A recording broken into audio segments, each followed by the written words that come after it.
Hello friends, स्वागत है आपका सुनमा ट्यूटोरियल के एक और नए वीडियो में। तो आज की वीडियो में हम लोग समझेंगे अमेरिकी स्वतंत्रता संग्राम के क्या कारण थे, या इसी क्वेश्चन को आपको ऐसे ही पूछेगा, स्वतंत्रता हेतु अमेरिकी युद्ध के कारण और अमेरिकी राज्य क्रांति के कारण के वर्णन करें। ठीक है, इस तरह से भी क्वेश्चन पूछा जाता है। ठीक है, तो आज इस वीडियो में हम लोग बिल्कुल आसान भाषा में इसका उत्तर जानेंगे। ठीक है, बीए पार्ट 3 पेपर 8 के लिए यह क्वेश्चन बहुत ही इंपॉर्टेंट है इस साल के लिए, तो बिल्कुल। ठीक है, तो अब वीडियो में बने रहे, लास्ट तक देखिए, आपको अच्छी तरह से हम समझाएंगे और कैसे लिखना है, आंसर राइटिंग कैसे करना है, बिल्कुल उसी तरह से मैं आप इसी देखिए नोटबुक में लिख करके लाया हूँ। ठीक है, तो चलिए वीडियो को शुरू करते हैं। हाँ, उससे पहली बार आप वीडियो को लाइक कर दीजिए और चैनल पर नए हैं तो सब्सक्राइब कर दीजिए, और कोई मित्रगण है तो उन्हें भी बुला लीजिए ताकि उनका भी फायदा हो सके। सबसे पहले आपको यहाँ पर क्वेश्चन नंबर लिख करके परिचय लिखना है, उत्तर लिख करके। ठीक है, उसके बाद यहाँ से थोड़ा नीचे वाला लाइन से शुरू करना है आंसर राइटिंग। ठीक है, चलिए देखते हैं हम लोग। विश्व के इतिहास में अमेरिका के स्वतंत्रता संग्राम का विशेष स्थान प्राप्त है। इस स्वतंत्रता युद्ध के द्वारा प्रथम बार यूरोपियन उपनिवेशवाद को चुनौती दी गई थी। न केवल चुनौती दी गई बल्कि उन्हें पराजित भी किया गया। अमेरिका ब्रिटिश साम्राज्य का एक बहुत ही लाभदायक उपनिवेश था, गुलाम था। ठीक है, इतना को पहले हम लोग समझेंगे। पहले तो उपनिवेशवाद या उपनिवेश क्या होता है, जब कोई शक्तिशाली राष्ट्र किसी कमज़ोर राष्ट्र पर कब्जा जमाकर वहाँ पर आर्थिक शोषण करता है तो उसे ही क्या कहते हैं, उपनिवेश कहते हैं या उपनिवेशवाद कहते हैं। क्लियर। देखिए, यह जो घटना थी अमेरिका स्वतंत्रता संग्राम, यह बहुत ही महत्वपूर्ण स्थान रखता है। ठीक है, क्यों? क्योंकि इस स्वतंत्रता संग्राम के द्वारा ही यूरोपियन को यानी अंग्रेज को पहली बार हार का सामना करना पड़ा था। ठीक है, चलिए आगे देखते हैं। जिसका ब्रिटिश सरकार पर बहुत ही बुरे तरह से शोषण कर रही, मतलब अमेरिकन लोगों को क्या कर रही थी, वो शोषण कर रही थी, तो उसका अंत हुआ था इस स्वतंत्रता संग्राम के बाद। अतः अमेरिका के जनता ने ब्रिटिश सरकार को चुनौती दी और स्वतंत्रता युद्ध आरंभ कर 1776 में स्वतंत्रता प्राप्त की। अमेरिका के स्वतंत्रता संग्राम के कारणों एवं घटनाओं से अंग्रेजों की पराजय हुई और अमेरिका को जीत मिली। इस प्रकार से 1776 ईस्वी के स्वतंत्रता संग्राम में अमेरिका को ब्रिटेन के गुलामी प्रथा से मुक्ति मिली। ये तो परिचय था। ठीक है, मेन जो कारण है वो हम लोग अब नीचे पढ़ेंगे। ठीक है, आपको जैसे है एज इट इज आपको लिख देना है। ठीक है, चलिए अब कारण को देखते हैं। देखिए, अमेरिका में ब्रिटेन सत्ता स्थापित हो गया था। ब्रिटेन सत्ता से छुटकारा पाने के लिए अमेरिकी उपनिवेशों ने ब्रिटेन के खिलाफ स्वतंत्रता संग्राम लड़ा था, जिसके कई महत्वपूर्ण कारण थे जो निम्नलिखित है। ठीक है, आपको मुख्य रूप से 3 कारण पढ़ना है। एक राजनीतिक कारण, दूसरा सामाजिक और धार्मिक कारण, और तीसरा है हमारा तात्कालिक कारण। किसी भी क्रांति संग्राम आंदोलन का मुख्य रूप से यही कारण होता है, राजनीतिक, आर्थिक, धार्मिक, सामाजिक। ठीक है, और तत्कालीन कारण होता है। ठीक है, चलिए तो हम लोग कारण देखेंगे। सबसे पहले राजनीतिक कारण को हम लोग पढ़ेंगे। ठीक है, राजनीतिक कारण में आपको इसी तरह से पॉइंट बनना है। राजनीतिक कारण ऊपर लिख देना है कॉपी के मिड में, और यहाँ से आपको पॉइंट वाइज लिखना है कि राजनीतिक कारण में क्या क्या है। हमने एक साथ नहीं, अलग अलग करके लिखा है ताकि आपको आसानी हो समझने में और लिखने में भी। ठीक है, तो सबसे पहले राजनीतिक कारण में हम देखेंगे उपनिवेशों की प्रशासनिक व्यवस्था। ठीक है, उपनिवेशों की प्रशासनिक व्यवस्था, इसका मतलब हुआ जो ब्रिटेन वालों, जो अमेरिका वालों को जो उपनिवेश बनाया था उसके लिए प्रशासनिक व्यवस्था कैसी कर रखी थी। ठीक है, चलिए, उपनिवेशों का प्रशासन इंग्लैंड में प्रचलित शासन व्यवस्था के अनुरूप ही था। मतलब जैसा इंग्लैंड में शासन व्यवस्था चलता था, मतलब इंग्लैंड वाले के हिसाब से ही था। उपनिवेश वासियों को प्रशासनिक स्वतंत्रता नहीं थी, बिल्कुल नहीं थी। ठीक है, इंग्लैंड पूरा अपना अधिकार कर रखा था। इंग्लैंड में प्रचलित कानून ही उपनिवेशियों के लिए ही लागू था। न्याय व्यवस्था जूरी एवं सामान्य कानून पर ही आधारित थी। ऊंचे ऊंचे पदों पर अंग्रेजों को नियुक्त जाता था। प्रशासन का प्रधान इंग्लैंड के राजा द्वारा नियुक्त गवर्नर नहीं होते थे जैसे भारत में होते थे। गवर्नर, फिर गवर्नर जनरल आया, फिर वायसराय, है ना। वे राजा के प्रति ही उत्तरदायी थे, न कि अपने कार्य के क्षेत्र में उपनिवेशों के प्रति, जो क्रांति का कारण बना। क्या था कि इंग्लैंड का अमेरिका पर जो अधिकार था, उपनिवेश बनाया था, तो वहाँ पे वह अपना ही कानून पूरा चलाता था। उपनिवेशों का यानी अमेरिकन को थोड़ा भी प्रशासनिक छूट नहीं दिया था। साथ ही ऊंचे ऊंचे पदों पे क्या होता था, इंग्लैंड से ही जो चुना जाता था जो अधिकारी, वही शासन करने यहाँ पे आते थे। कहाँ? अमेरिका में। ठीक है, अमेरिकन लोगों को कोई अधिकार नहीं था इसमें हस्तक्षेप करे। ठीक है, जिसके कारण क्या हुआ कि वहाँ के लोग भड़के और जो आगे चलकर क्या हुआ, क्रांति का कारण बना। चलिए, एक तो हमने राजनीतिक कारण में ये पढ़ लिया, ध्यान से समझिएगा। दूसरा देखिए राजनीतिक कारण में क्या है। जॉर्ज तृतीय का निरंकुश शासन। जॉर्ज तृतीय का निरंकुश शासन। देखिए, 1780 से 1820 तक का जीवन अवधि जॉर्ज तृतीय का रहा है। ठीक है, वह अपने समय का सबसे निरंकुश सम्राट था। निरंकुश था, जिसपे कोई अंकुश ना हो, जो मन होगा वो कर देगा। वह मंत्रिमंडल के आदेशों की अवहेलना करता था, यानी किसी मंत्रिमंडल को, संसद को नहीं मानता था। ठीक है, वो संसद कोई नियम ही पारित करता था, उसको मन होगा तो स्वीकार करेगा, नहीं मन होगा तो नहीं। उसका कहना था कि इंग्लैंड अमेरिका के रक्षा का भार लिया है। ठीक है, अतः इंग्लैंड को पूर्ण अधिकार है यहाँ के उपनिवेशों से धन प्राप्त करे। यानी कह रहा था कि अमेरिका का जो जिम्मेवारी लिया है, तो उपनिवेश बनाया था, जिम्मेवारी क्या लिया था, वो नहीं रहता तो अमेरिकन मर जाते थोड़ी ना।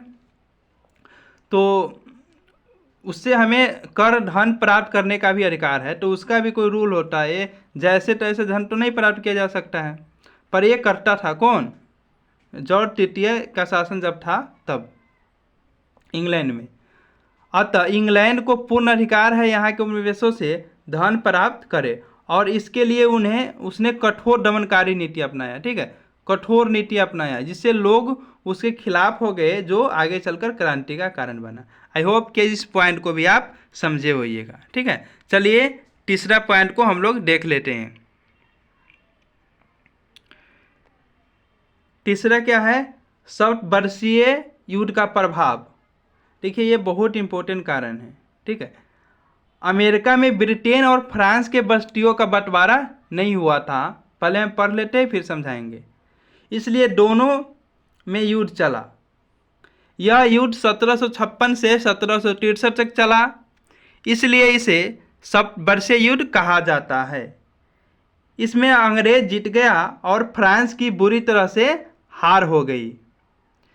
इस युद्ध में उपनिवेश भी इंग्लैंड के साथ घनिष्ठ रूप से जुड़ा हुआ था। हॉलीवुड कारण, एक मिनट, यहाँ पे कुछ मिस्टेक है दोस्तों, एक सेकेंड। हाँ सॉरी, मतलब ये इसको काट दीजिए। इस युद्ध के कारण अमेरिका में अस्त्र शस्त्र का विकास हुआ, है ना, अस्त्र शस्त्र का उद्योग का विकास हुआ। उपनिवेशों के पास भी अस्त्र शस्त्र अब आ चुका था और वह युद्ध करने के लिए भी तैयार हो गए थे। कहा जाता है कि इस युद्ध के बाद ही अमेरिका का इतिहास शुरू हुआ है।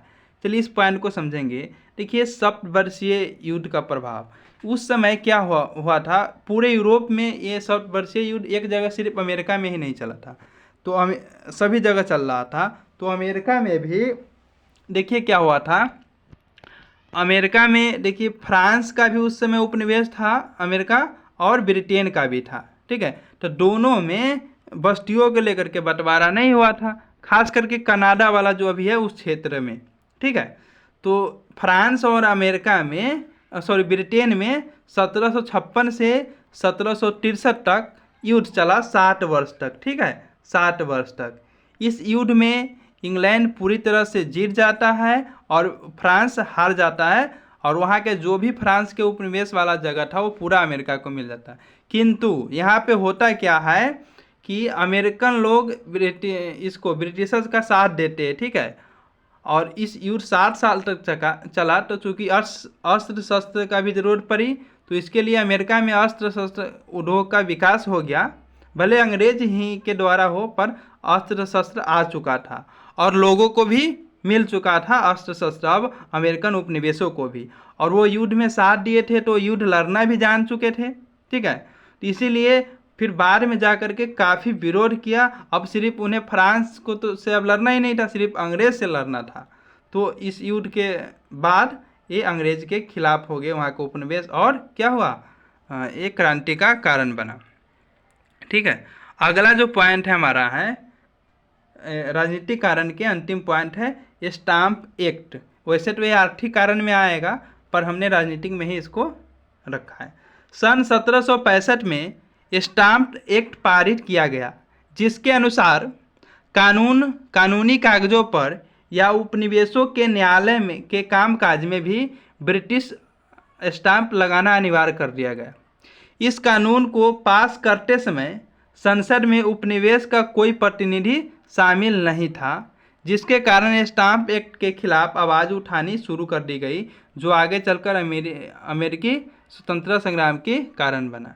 ठीक है, देखिए जब ये स्टाम्प एक्ट पास किया गया तो वहाँ पे क्या हुआ, संसद में कोई उपनिवेशवाद का नेता शामिल नहीं था, जिसके कारण ये क्या हुआ कि लोग भड़क गए। ठीक है, जो क्रांति का कारण बना। चलिए, अब ये तो राजनीतिक कारण हो गया हमारा। ठीक है, देखिए इसमें हम आपको जितने कारण बताएंगे, इसमें से आप 4-5 भी याद रखते हैं तो आपका एग्जाम काफ़ी अच्छा जाएगा। ठीक है, चलिए अब हम देखेंगे 2 सामाजिक और धार्मिक कारण। ठीक है, सामाजिक और धार्मिक कारण भी था स्वतंत्रता संग्राम के अमेरिका में।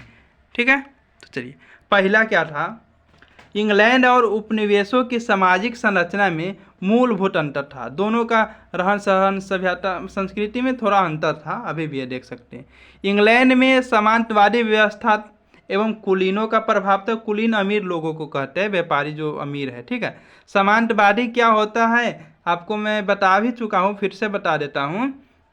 पहले क्या होता था कि जो राजा महाराजा होते थे वो वेतन के बदले ज़मीन दे दिया करते थे किसे, अधिकारी को।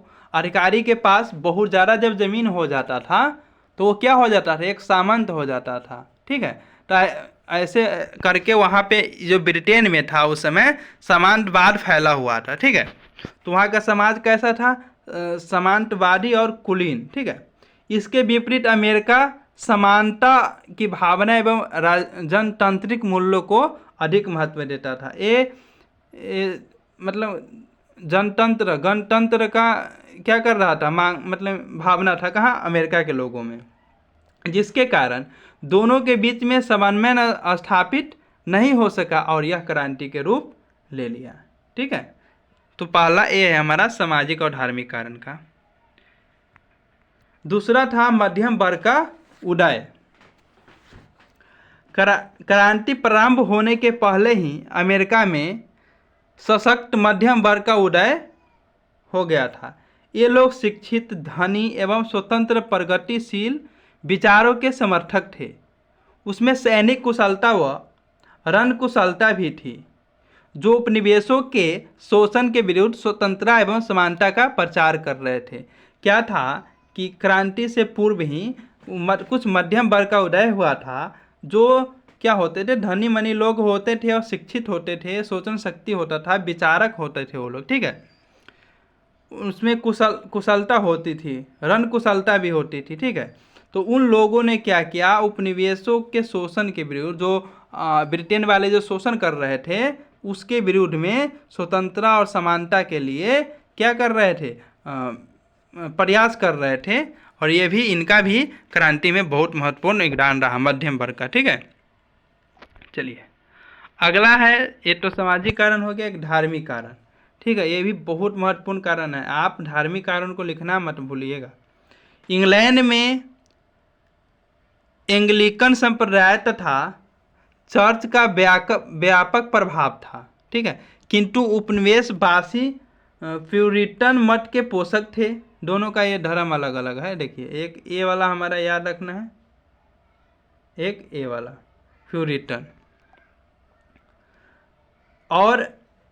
और एंग्लिकानों को घृणा की दृष्टि से देखते थे कौन, उपनिवेशवासी। इंग्लैंड से प्यूरिटन संप्रदाय के लोग अमेरिका भागकर अपनी जान बचाने का उपाय ढूंढने लगे। इससे अमेरिका के प्यूरिटनों का मन इंग्लैंड से फटने लगा, जो क्रांति का कारण बना। क्या हुआ था, देखिए, इंग्लैंड में एंग्लिक संप्रदाय के लोग रहते थे, ठीक है, और अमेरिका के जो उपनिवेश थे या अमेरिकन लोग थे, जो जनजाति थे, वो प्यूरिटन मत को मानते थे, ठीक है। दोनों का धर्म अलग अलग है। ये प्यूरिटन वाले क्या करते थे, एंग्लिकनों से बहुत घृणा करते थे, ठीक है। और ऐसे में क्या हुआ कि जो भी इंग्लैंड में प्यूरिटन बसे हुए थे संप्रदाय के लोग, उसको वहाँ से भगाए जाने लगा, अत्याचार होने लगा, तो वो लोग सब भाग भाग कर कहाँ पे आ गए, अमेरिका में आ गए। जिसके कारण ये अमेरिकन लोग और वो सब मिल करके क्या हुआ, इसके अंग्रेजों के खिलाफ क्रांति की, ठीक है। ये भी क्रांति का कारण बना। अब महत्वपूर्ण तत्कालीन कारण, देखिए किसी भी आंदोलन क्रांति का तत्कालीन कारण जरूर ही होता है, ठीक है। तो चलिए अब हम लोग तत्कालीन कारण देखेंगे। लॉर्ड नॉर्थ ने चाय पर टैक्स बढ़ा दिया था। यह चाय भारत से अमेरिका पहुंचाई जाती थी। जब ब्रिटिश जहाज, मतलब पहले ब्रिटिश जहाज चाय लेकर अमेरिका पहुंचे तो अमेरिका ने इसका विरोध किया। कुछ क्रांतिकारियों ने मजदूरों के बेस में आकर जहाज पर चढ़ गया और वहां पहुंचकर 340 पेटियों को समुद्र में फेंक दिया।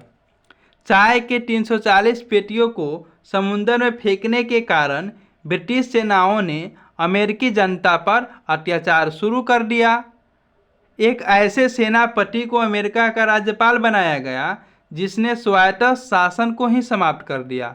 इस घटना को बोस्टन की, यहाँ पे देख लीजिएगा, बोस्टन की चाय पार्टी कहा जाता है। बोस्टन की चाय पार्टी कहा जाता है। इसके कारण क्रांति हुआ। देखिए क्या हुआ, एक मिनट।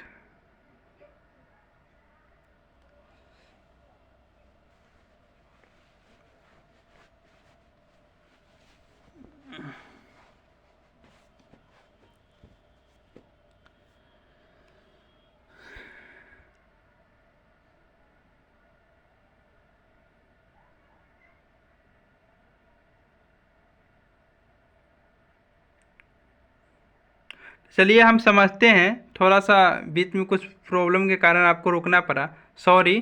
चलिए अब इस पॉइंट को हम लोग समझते हैं, तत्कालीन कारण के क्या था, ठीक है।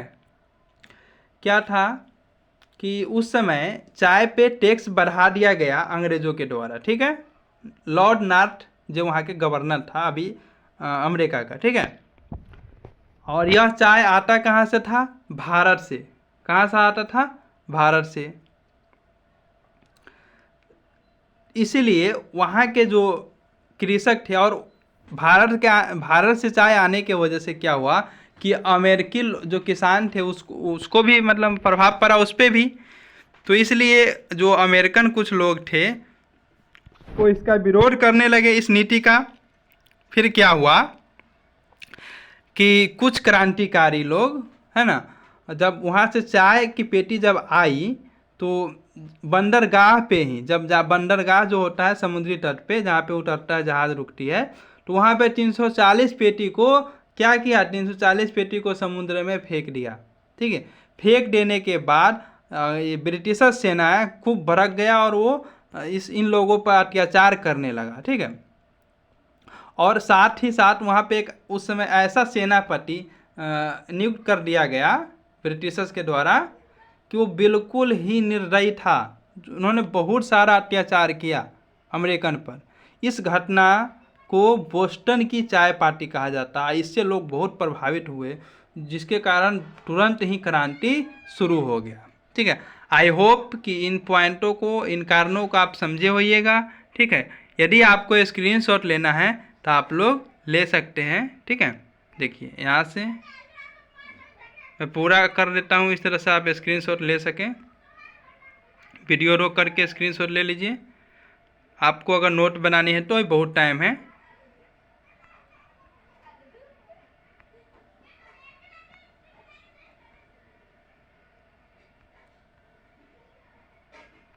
चलिए, आई होप कि आपको स्क्रीनशॉट भी ले लिए होइएगा। वीडियो कैसी लगी, समझ में आया कि नहीं, सो बताइए कमेंट करके। ठीक है, फिर आपका नेक्स्ट वीडियो भी हम कोशिश करेंगे जल्द से जल्द आपको आज ही 2 वीडियो दे दे, 2 क्वेश्चन का आंसर, फिर 2-3 करके आपको टॉप 10 क्वेश्चन मैं पूरा करा दूंगा। यदि आप यहाँ तक देखे तो वेरी वेरी वेरी बहुत ज़्यादा आपको धन्यवाद। ठीक है, thanks for watching this video. मिलते हैं नेक्स्ट वीडियो में। जय हिंद।